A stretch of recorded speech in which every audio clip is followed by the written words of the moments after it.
Welcome back to the MSU Federal Credit Union Coaches Show. Coming into Sunday, the MSU women's soccer program didn't just need to beat Iowa in order to be Big Ten champs, they also needed Wisconsin to beat Penn State. Both games were happening at the same time on Sunday, so the players had no idea what was happening in the other game. That is until third-year head coach Jeff Hosler showed his cards when he realized the program was about to be Big Ten champs once again. First thing, you get the trophy. Where you got that sitting right now? Oh, it's in the office, right next to the other one. You know, obviously, like we did last year, we were the first trophy at Jenison to go in the new trophy case that was converted. So, is it nice now seeing two have company with the other one from last year? Oh yeah, it was getting lonely.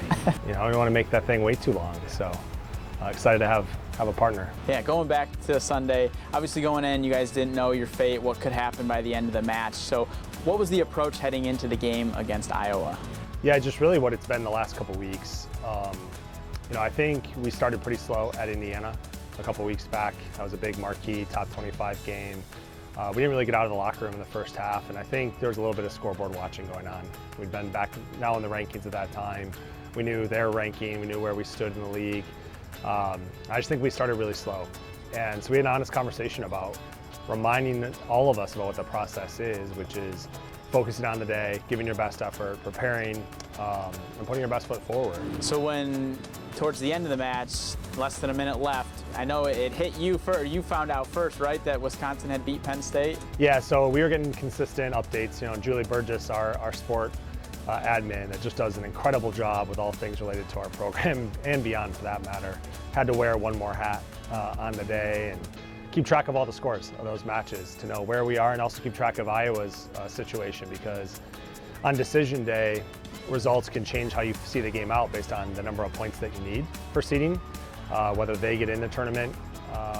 If they have to go for it late, that can change their tactical approach. So it can kind of give us sometimes an indicator of how your opponent may change in addition to things you may change. So we got those updates. We heard about Wisconsin's goal, you know, roughly 7-8 minutes left in the contest. And then the countdown was kind of on. Do you remember the first player that went over to hug you or just kind of like celebrate with you? So with about 90 seconds left, maybe 2 minutes, I did like a walk down the bench because I think we had the ball in the attacking half, and I kind of welled up a little bit. And players on the sideline, you could hear the whispers and like the elbow nudges, like, wait, I think that's a good sign. Like I think this could be happening. And clearly aware of the situation, came back. Reagan Cox was on the bench at the time, who's been so instrumental since we got here, and what we've been able to do. Is kind of cool to share that moment with her. So I whispered to her and said, look, you got to keep your poker face, but when that clock hits 0, we're gonna win the Big Ten. We're gonna be Big Ten champs, and I want you to have the honor of telling the whole team. Yeah, to see the team celebrate last year winning the Big Ten title, and then having players like that be able to celebrate again this year, you know, what was sort of their mindset coming into this year after what you guys were able to achieve last year? You know, when you win a championship, you're always going to be thinking about, can we do it again? Wanting to do it again. You want to chase it. But it's really hard to stay in that same mentality. What made last year's group so great was we could play the underdog card every time. Because every time it was a massive win, something that hadn't been done in a long time. No one was frankly expecting it at that time. This year's group's different. When you've won it, you have a bit of expectation. Well, you have a lot of expectation, you know, both internally within the program and externally. So I think maybe we're more prepared from the mindset because we've had the experiences. The expectations now within this program, obviously when you win 2 straight Big Ten titles, it probably changes a little bit, but this is where you want it to be, right? This is why you came to Michigan State? Yeah, 100%. Like I'll take all the expectations that come with it. Thrilled with the standard that we've been able to set in 3 years now. You know, to do it in such an elite conference like the Big Ten. Definitely last year put us on the national map.